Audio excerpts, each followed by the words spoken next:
Browns Steelers round 2 on Sunday, Mary Kay, at Heinz Field, 1 o'clock kickoff. Let's go ahead and look ahead at the game and also give our predictions at the end of this video, so make sure you stay tuned for that. Let's start with the Browns offensively and what they're going to face against the Steelers. That pass rush by the Steelers is really good, 22 sacks. TJ Watt kind of gets them in bunches, and he got a bunch against the Browns in week 1, 3 sacks. They can get after the quarterback. They really can, and you've also got Cam Hayward that you have to deal with too. So it's definitely a lot for a young rookie quarterback to have to deal with. And not only that, they will blitz, they will come at him in many different ways, they will try to disguise things. Then you've got Joe Hayden in the back end, so this is a very good defense. Yeah, and of course there's Bud Dupree as well, and Baker Mayfield has been under pressure a lot in the last few games, especially against Tampa, so this is going to be a big test for those tackles on the outside. The offensive line in the middle, that high-priced offensive line in the middle, they're going to have to step up.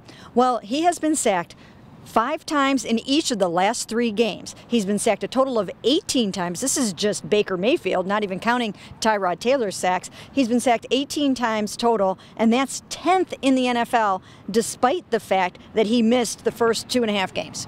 Now, offensively, we know everything about the Steelers offensively. We've seen them have big games against the Browns over and over and over again. Juju Smith-Schuster is actually leading this team in receiving yards. He's also mixing it up with Jarvis Landry a little bit on Instagram, so that's one thing to watch as well. But Antonio Brown getting it going, and James Conner 135 rushing yards in the opener. And of course, it all starts with Ben Roethlisberger. My goodness, he has just had an amazing, amazing career against the Cleveland Browns. He's 21-2-1 against the Browns. But in the first meeting, he threw 3 interceptions, and that's what the Browns are going to need to do again in this game. They're going to have to take it away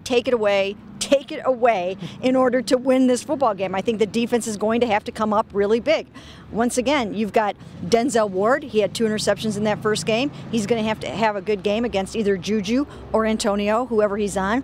Demarius Randall, he's playing cornerback now, so he's going to take one of those guys and have to really have the game of his life, even though he's coming off of groin and ankle injuries that kept him out of practice this week. But, you know, you just can't say enough about that Steelers offense. And Myles Garrett had a huge game in week 1. They're going to need him to get after Ben Roethlisberger again, which he's talked about so much ever since he came into the league. They're going to need him to do that. So let's make our picks. I'm going to be optimistic about this one. I think the Browns finally go to Pittsburgh. I think they finally figure out a way to get a win. It's going to be close, 24-23. Wow, that is a big, bold prediction, Dan. Well, the Browns have lost 14 straight in Pittsburgh, and they've lost 24 on the road. I just think the Steelers, who have lost both of their games. Now, they're 3-2-1 right now. Both of their losses have come at home. I think they have a lot to prove. I think they're also mad that they tied the Browns in the first game. I'm going with the Steelers in this game, 27-20. Well, this is usually the time of year when the Steelers kind of get things rolling towards that division championship and what they hope will be a long playoff run. The Browns trying to spoil it, and of course we'll have full coverage of it all at cleveland.com/Browns.